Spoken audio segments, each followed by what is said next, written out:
5월 8일 금요 영상 예배에 나오신 일산교회 성도님들을 진심으로 환영합니다.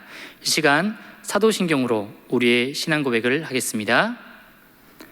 전능하사 천지를 만드신 하나님 아버지를 내가 믿사오며 그 외아들 우리 주 예수 그리스도를 믿사오니 이는 성령으로 잉태하사 동정녀 마리아에게 나시고 본디오 빌라도에게 고난을 받으사 십자가에 못 박혀 죽으시고 장사한 지 사흘 만에 죽은 자 가운데서 다시 살아나시며 하늘에 오르사 전능하신 하나님 우편에 앉아 계시다가 저리로서 산자와 죽은 자를 심판하러 오시리라. 성령을 믿사오며 거룩한 공예와 성도가 서로 교통하는 것과 죄를 사하여 주시는 것과 몸이 다시 사는 것과 영원히 사는 것을 믿사옵나이다. 아멘. 이 시간 찬송가 301장 지금까지 지내온 것 함께 찬양하도록 하겠습니다.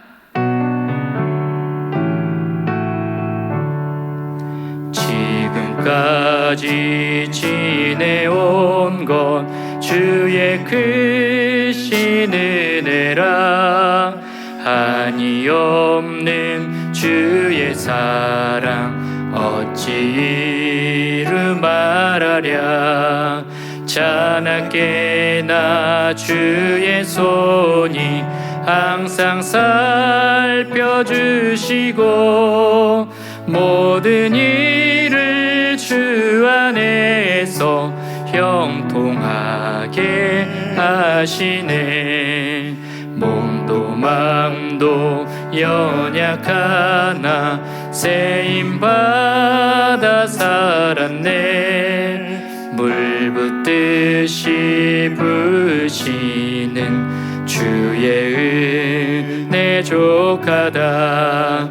사랑 없는 거리에 나 험한 산길에 맬 때 주의 손을 굳게 잡고 찬송하며 가리라. 주님 다시 배올 날이 날로 날로 다가와 무거운 짐 주께 맡겨 벗을 날도 멀잖네. 나를 위해 예비하신 고향 집에 돌아가 아버지의 품 안에서 영원토록 살리라. 이 시간 찬송가 한 곡 더 하겠습니다. 찬송가 436장 나 이제 주님의 새 생명 얻은 몸 함께 찬양하도록 하겠습니다.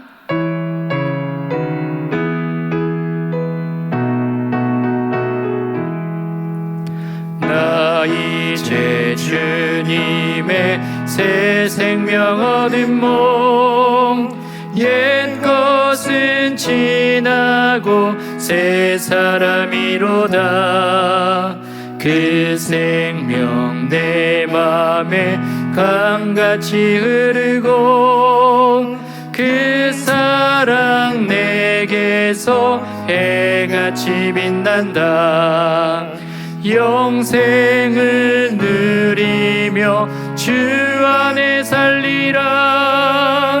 오늘도 내일도 주 함께 살리라.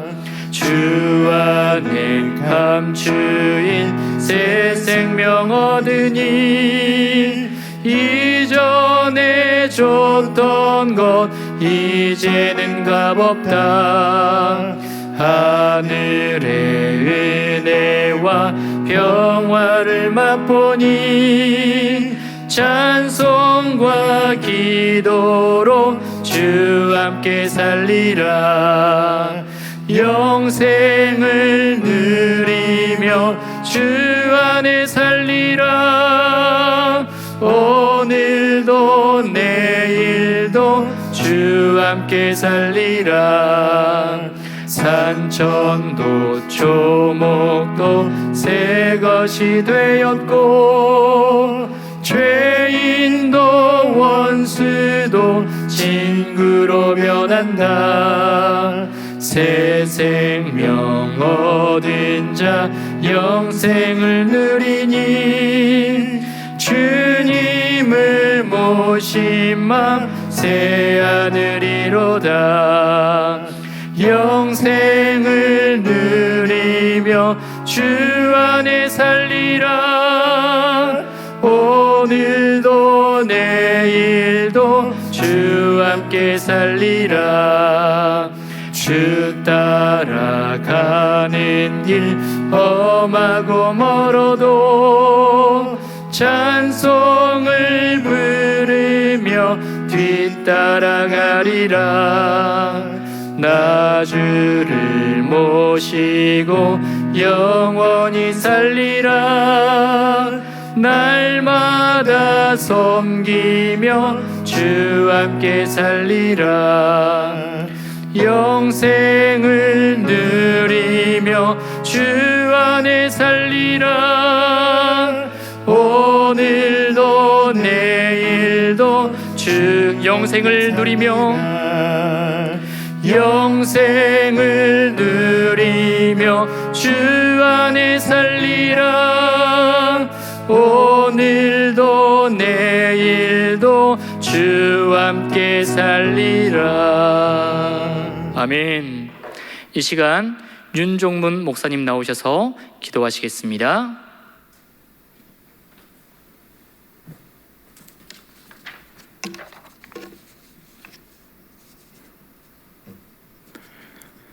하나님 아버지, 오늘 하루 우리에게 허락하신 날을 힘차게 보내게 하시고 특별히 한 주간을 마무리하며 하나님께 예배할 수 있게 하심에 감사드립니다. 한 주를 돌아보면 여전히 부끄러움이 우리의 마음을 짓누르지만 그럼에도 불구하고 예배의 자리로 부르시는 하나님의 은혜가 있기에 회복하실 그 은혜를 소망하며 주님께 가오니 우리의 예배를 받아 주시옵소서.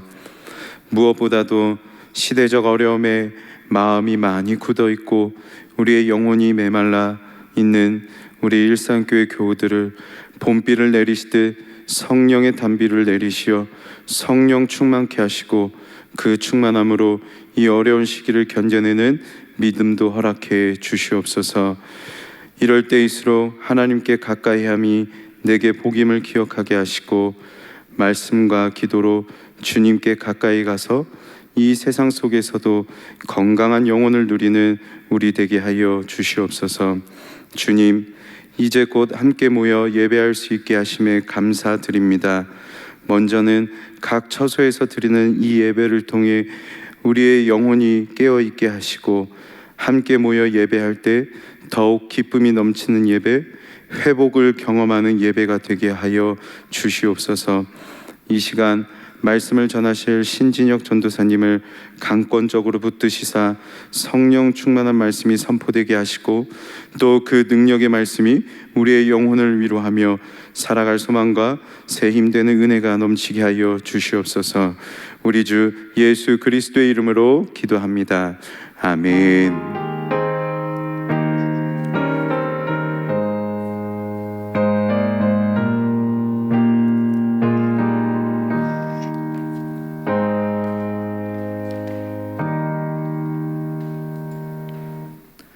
하나님 말씀 받겠습니다. 이 복된 시간 우리에게 주시는 하나님의 말씀은 룻기 2장 8절부터 16절까지 말씀입니다. 봉독하겠습니다. 보아스가 룻에게 이르되 내 딸아 들으라. 이삭을 주우러 다른 밭으로 가지 말며 여기서 떠나지 말고 나의 소녀들과 함께 있으라. 그들이 베는 밭을 보고 그들을 따르라.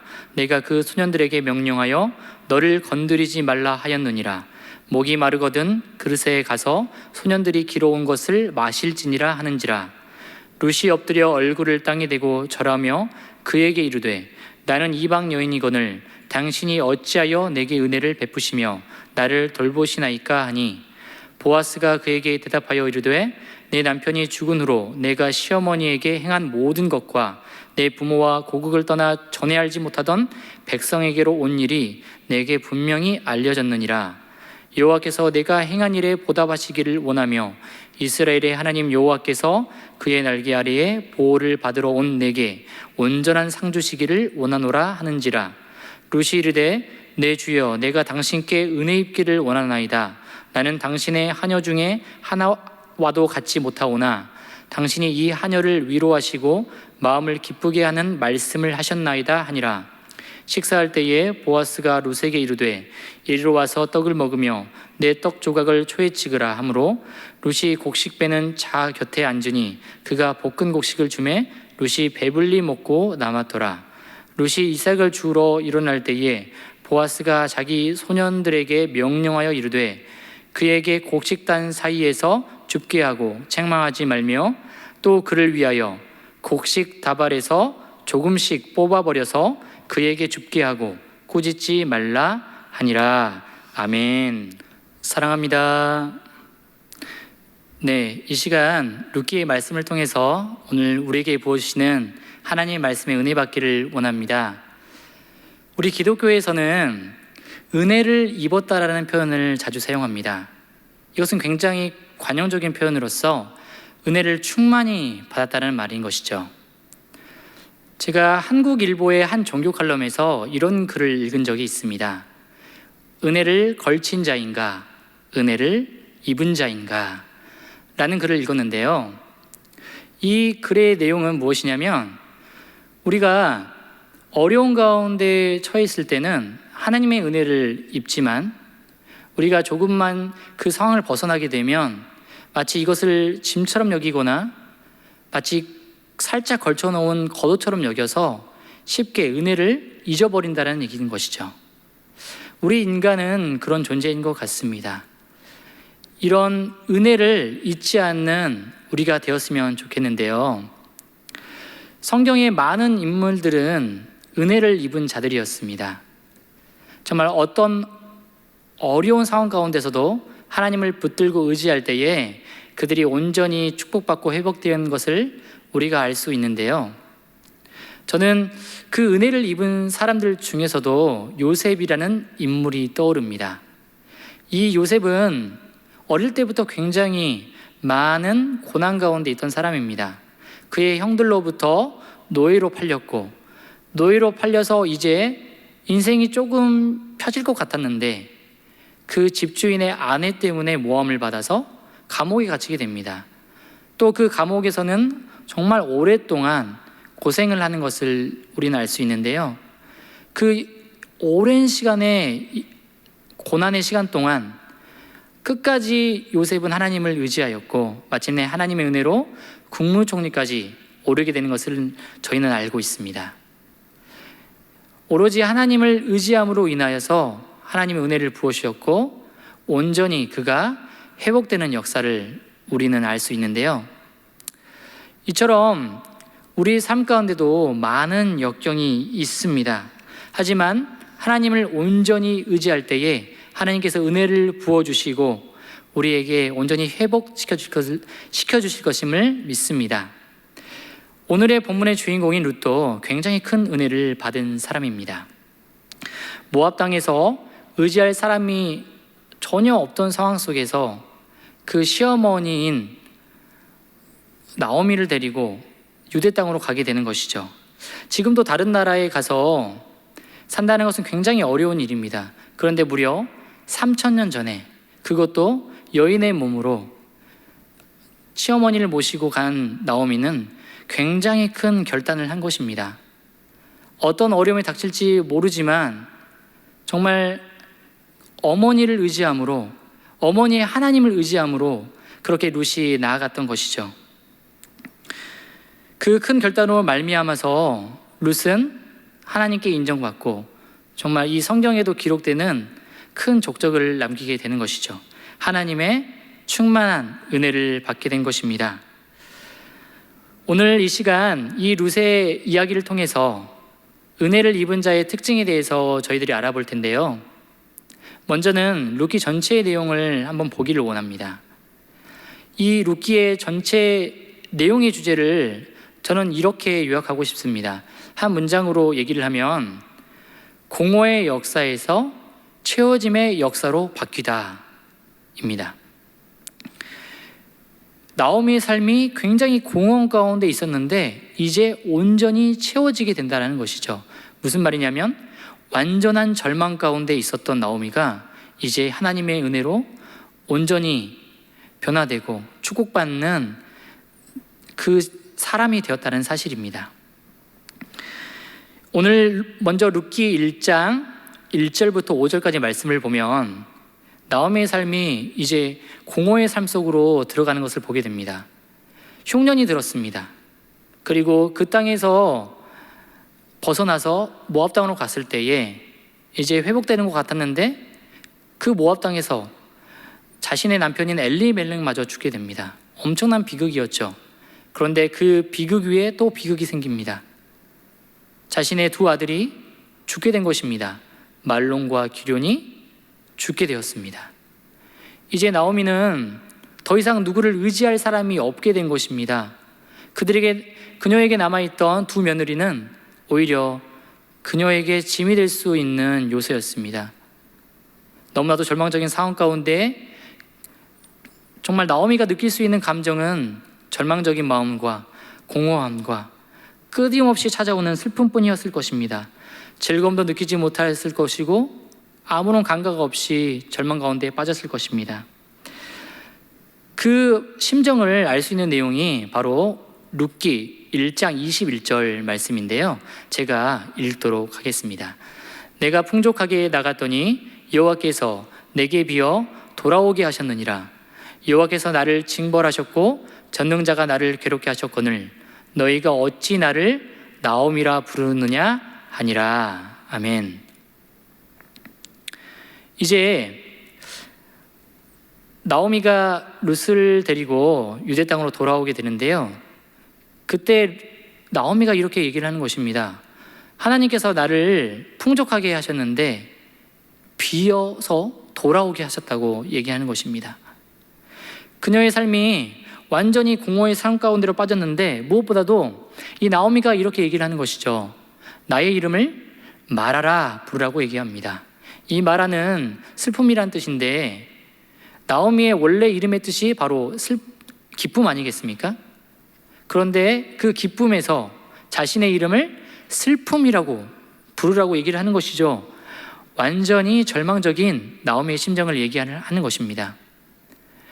이제 나오미는 완전히 절망 가운데 인생을 살아가게 되는데 왜 이런 일이 일어나게 된 것일까요? 어떤 사람들은 나오미에게 잘못이 있는 것이 아닌가, 그녀에게 죄가 있는 것이 아닌가라고 얘기를 합니다.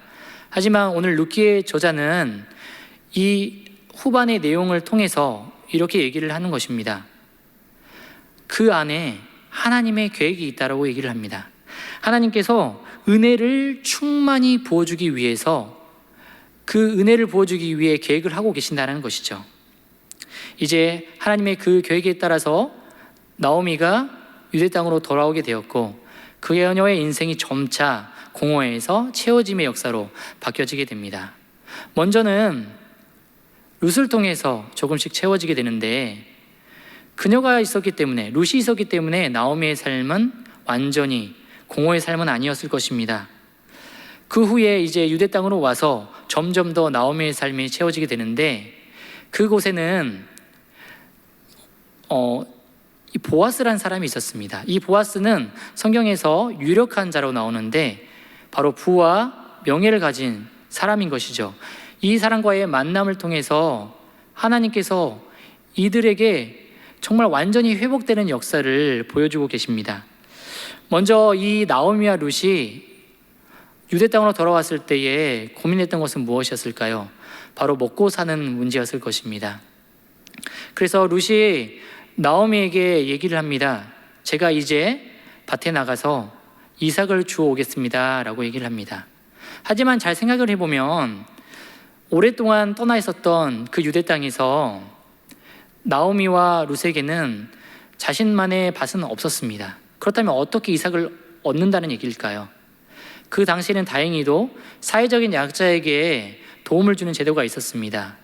바로 추수를 할 때에 일부러 뒤에 이삭을 흘리는 그런 제도가 있었던 것이죠. 그래서 사회적인 약자가 그 이삭을 먹을 수 있도록 도와주는 제도인데, 이 제도를 통해서 바로 나오미와 룻이 먹고 살 수 있게 되었습니다. 룻은 그래서 즉시 한 밭에 나가 이삭을 줍기 시작합니다. 그런데 그때에 한 사람이 등장하죠. 누구일까요? 맞습니다. 보아스입니다. 보아스가 등장을 하게 되는데, 이 두 사람이 운명적으로 만나게 됩니다. 마치 누군가의 각본처럼 이렇게 쓰여져 있는 그런 만남을 갖게 되는 것이죠. 이 만남을 인도하신 분이 누구이실까요? 바로 하나님이심을 믿으시기 바랍니다. 이런 우연 가운데에 보아스가 룻에게 이렇게 얘기를 합니다. 이삭을 주우러 밭으로 가지 말고 나의 여종들과 함께 하라고 얘기를 합니다. 뿐만 아니라 나의 남종들이 또 온 물을 마시라고 얘기를 하는 것이죠. 당시에는 이것은 너무나도 파격적인 대우였습니다. 왜냐하면 이 룻이 바로 이방 여인이었기 때문이죠. 당시에 이스라엘은 사회적인 계층이 3개 정도 존재했었는데, 바로 하나님의 서민이었던 이스라엘 백성과 우고하는 객, 그리고 이방인이 있었습니다. 당시 사회적인 약자인 이방인에게 이삭을 죽게 하는 것만 해도 큰 은혜였는데, 이 보아스는 룻에게 더 큰 은혜를 베푸는 것이죠. 그 큰 선대를 통해서 둘은 더욱더 가까워지게 됩니다. 그 즉시 룻은 땅에 대고 절을 하며 이렇게 얘기를 합니다. 어찌하여 나에게 이런 호의를 베푸십니까? 라고 얘기를 하는 것이죠. 당연히 그럴 수밖에 없었을 것입니다. 처음 보는 사람이 이방인이 나에게 이렇게 대하는 것이 굉장히 궁금했을 것입니다. 그 답은 굉장히 명확했는데, 룻기 2장 11절 말씀을 제가 읽어보도록 하겠습니다. 보아스가 그에게 대답하여 이르되 내 남편이 죽은 후로 내가 시어머니에게 행한 모든 것과 내 부모와 고국을 떠나 전에 알지 못하던 백성에게로 온 일이 내게 분명히 알려졌느니라. 아멘. 네, 보아스는 알고 있었습니다. 이미 룻이 그 모압 땅으로부터 시어머니인 나오미를 데리고 온 사실을 알고 있었던 것이죠. 참으로 어려운 상황 가운데에서 그렇게 시어머니를 섬기는 그 귀한 룻의 마음을 보아스는 알고 있었던 것입니다. 그렇게 보아스로부터 후에 계속해서 은혜를 입게 되고, 마침내 더 큰 은혜를 입게 되는 것을 우리는 알 수 있습니다. 그것은 바로 장차 오실 메시아를 낳을 여인으로서 롯이 등극하게 되는 것이죠. 그렇다면 롯이 어떻게 이런 은혜를 입게 되었는지, 그 은혜를 입는 자들의 특징에 대해서 설명하면서 얘기하도록 하겠습니다. 먼저는 이 은혜를 입는 자들의 특징은 바로 하나님의 마음에 이르기를 원한다는 사실입니다. 하나님의 마음에 이르기를 원하는 사람, 하나님의 마음에 합한 자로 서길 원한다는 뜻인데요. 무엇보다도 그 하나님을 갈망하는 마음이 그 속에 있는 것입니다. 하나님을 진심으로 사랑하고 하나님 마음에 이르기를 원하고 하나님의 그 심정이 무엇인지 알고 싶어하는 그 마음이 그 속에 가득 찬다는 사실입니다. 우리가 성경에서 이렇게 하나님의 마음에 이르기를 원하는 대표적인 인물로 다윗을 꼽고 있습니다. 이 다윗이 왜 그렇게 하나님의 마음에 합한 자로 설 수 있었을까요? 분명 그에게도 단점이 있었고 큰 죄를 저질러 하나님으로부터 벌을 받은 적도 있습니다. 하지만 결과적으로 그는 정말 위대한 왕, 하나님의 마음에 가장 합한 자로 성경에 기록되었습니다. 그 이유는 바로 그가 진심으로 하나님을 사랑했고 하나님의 마음에 들기를 원했고 하나님의 마음에 합한 자로 서기를 원했다라는 사실입니다. 룻도 그렇게 하나님의 마음에 이르기를 원하는 사람이었습니다. 나오미의 신앙을 따르기를 원했고 나오미의 하나님이 나의 하나님이 되기를 소망했던 것입니다. 룻기 1장 16절 후반부를 보면 룻이 이렇게 고백을 하고 있죠. 어머니의 하나님이 나의 하나님이 되기를 원합니다 라고 얘기를 하고 있습니다. 현실적인 상황을 생각해 보면 그 고백을 할 당시에 나오미에게 남아있는 건 아무것도 없었습니다. 롯이 나오미를 따라갈 만한 이유는 전혀 없었습니다. 그런데 그에게 있었던 것은 무엇이었냐면 오로지 그 어머니를 섬기고 싶었던 마음, 또한 그 어머니가 섬기는 하나님을 섬기고 싶었던 그 마음이 롯에게 있었던 것입니다. 하나님께서는 분명 롯에게 이런 마음을 주셨을 것입니다. 그 어머니를 사랑하라고 말을 했고 끝까지 그를 섬겼을 때에 분명한 축복 가운데 불러주실 것을 믿었기 때문이죠. 그렇게 해서 룻은 나오미를 유대 땅으로 함께 왔고 롯 또한 나오미를 그렇게 쫓아오게 된 것입니다. 그곳에 와서 보아스로부터 은혜를 잊게 되는데 그 다음으로 이어지는 보아스의 축복이 매우 감동적입니다. 룻기 2장 12절 말씀을 제가 읽어보겠습니다. 여호와께서 내가 행한 일에 보답하시기를 원하며 이스라엘의 하나님 여호와께서 그의 날개 아래에 보호를 받으러 온 내게 온전한 상 주시기를 원하노라 하는지라. 아멘. 이 말은 무엇이냐면 나의 친절이 바로 나로부터 나온 것이 아니라 하나님으로부터 나왔다는 사실입니다. 모든 보답의 궁극적인 주체가 바로 하나님이란 사실을 얘기하고 있는 것이죠. 내가 너를 도와주려고 너를 축복하지만 이는 궁극적으로 하나님께서 나에게 마음을 주셨고 하나님이 너를 도와주시기 위해서 나를 부르셨다는 사실을 보아스가 얘기하고 있는 것입니다. 무엇보다도 지금 보아스는 하나님의 날개 아래 너를 보호하신다라고 얘기합니다. 이는 하나님의 보호하심을 굉장히 강조할 때 쓰는 말인데 성경에서는 이 날개라는 말이 107번 나올 정도로 하나님의 보호하심에 대해서 강조하는 표현으로 사용됩니다. 보아스는 룻이 하나님의 보호하심을 받으러 이 땅 가운데 온 것이라고 위로를 하고 있는 것이죠. 다음으로 은혜를 입은 사람의 특징이 또 있습니다. 무엇이냐면 바로 하나님의 보호하심을 원하는 사람이란 것입니다. 하나님의 보호하심을 원하는 사람, 하나님을 믿는 사람이라면 모두 그렇다고 생각할 수 있지만 때로는 우리는 교만하여 하나님의 보호하심이 없어도 살 수 있다고 생각할 때가 있습니다. 우리는 너무나도 연약한 존재이기 때문에 늘 흔들리고 어려운 가운데 처할 때가 있습니다. 하지만 우리가 연약하다는 사실을 망각하고 온전히 우리의 힘으로 살아가려 할 때가 있습니다. 절망 가운데 빠졌을 때 하나님을 의지할 때도 있지만 오히려 나의 힘과 나의 지혜로 이겨내려고 할 때가 있다는 것이죠. 우리는 이런 사실들이 너무 많기 때문에 하나님이 이런 말씀들을 우리에게 주시는 것입니다. 우리는 하나님의 보호하심을 믿어야 됩니다. 하나님이 우리를 지키시고 인도하신다는 사실을 믿어야 되는 것이죠. 참 저에게도 이 말씀을 들을 때에 부끄러움이 생길 때가 많습니다. 정작 어려움이 생겼을 때에 하나님께 기도하고 매달리기보다는 저의 생각과 지혜로 해결하려고 할 때가 많았던 것 같습니다. 정작 오히려 기도가 나오지 않아서 답답할 때도 있었던 것 같습니다. 그것이 바로 우리의 교만한 마음이고 우리의 불순종한 마음이 아닐까 싶습니다. 또한 정작 어려움이 생겼을 때에 우리가 하나님을 의지하지만 이 어려움이 다 해결되었을 때 제가 처음 서두에서 말씀드렸던 것처럼 그 은혜를 걸친 자처럼 은혜를 망각하고 잊어버리는 경우도 많은 것 같습니다. 우리는 늘 하나님의 은혜를 입은 자로 그렇게 살아가야 되는데 조금만 상황이 해결되면 은혜를 걸친 자로서 그 하나님의 은혜를 망각할 때가 많다는 것이죠. 룻을 보십시오. 룻은 하나님의 이 보호하심을 간절히 원하는 사람이었습니다.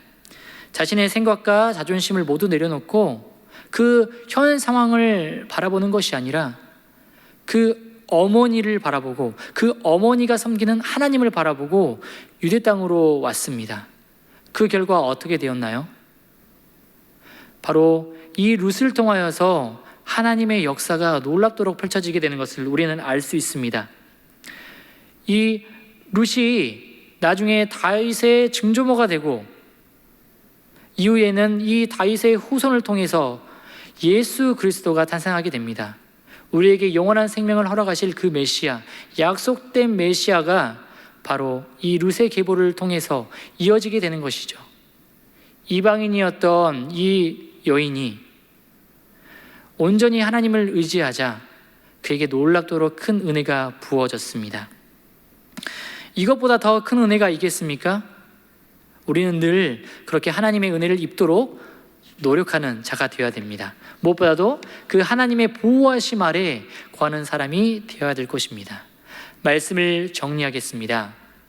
우리는 하나님의 은혜를 입기 원하는 사람이 되어야 됩니다. 무엇보다도 하나님을 늘 의지하는 사람이 되어야 되고 하나님 마음에 이르기에 늘 힘쓰는 모두가 되어야 될 것입니다. 어머니의 하나님이 나의 하나님이 되기를 원했던 그 룻의 고백처럼 정말 우리가 은혜 입기를 사모하고 우리의 생각보다 하나님의 뜻이 무엇인지 발견하는 우리 모두가 되었으면 좋겠습니다. 항상 하나님 마음에 이르기를 힘쓰는 우리 성도님들 되시고 무엇보다도 어떠한 상황 가운데서든지 하나님의 보호하심을 원하며 하나님을 의지하는 그런 우리 모든 일산교회 성도님들 되기를 축원합니다. 기도하겠습니다. 사랑이 많으신 하나님 아버지 감사합니다. 오늘의 말씀을 통해서 은혜를 입은 자들의 특징이 무엇인지 배우는 시간이 되었습니다. 하나님, 룻이 어머니의 하나님이 나의 하나님이 되기를 원한다는 고백을 하며 그 낯선 유대 땅으로 왔습니다. 그렇게 순복하고 의지하는 마음으로 갔을 때에 룻에게 주어진 것은 놀랍도록 큰 축복이며 은혜였습니다. 룻을 통하여서 장차 우리를 구원하실 예수 그리스도가 오셨고 마침내 예수 그리스도를 통해서 우리가 구원을 받았습니다. 이 성경의 역사 속에서 정말 놀랍도록 쓰임받는 여인이 되었던 것입니다. 하나님 기억하길 원합니다. 우리가 늘 하나님을 의지하는 자가 되고 하나님께 간절히 붙드는 자가 될 수 있도록 인도하여 주시옵소서. 은혜를 입는 자 되어서 온전히 주님만 바라보는 오늘 하루가 될 수 있도록 인도하여 주시옵시고 내 생각과 내 뜻을 의지하는 것이 아니라 하나님의 보호하심을 늘 간절히 바라는 그런 우리 모두가 되어질 수 있도록 인도하여 주시옵소서. 사랑이 많으신 예수님의 이름으로 기도합니다. 아멘. 주기도문으로 예배를 마치겠습니다. 하늘에 계신 우리 아버지여, 이름이 거룩히 여김을 받으시오며 나라의 마옵시며 뜻이 하늘에서 이루어진 것 같이 땅에서도 이루어지이다. 오늘날 우리에게 일용할 양식을 주옵시고 우리가 우리에게 죄 지은 자를 사하여 준 것 같이 우리 죄를 사하여 주옵시고 우리를 시험에 들게 하지 마옵시고 다만 악에서 구하옵소서. 대개 나라와 권세와 영광이 아버지께 영원히 있사옵나이다. 아멘.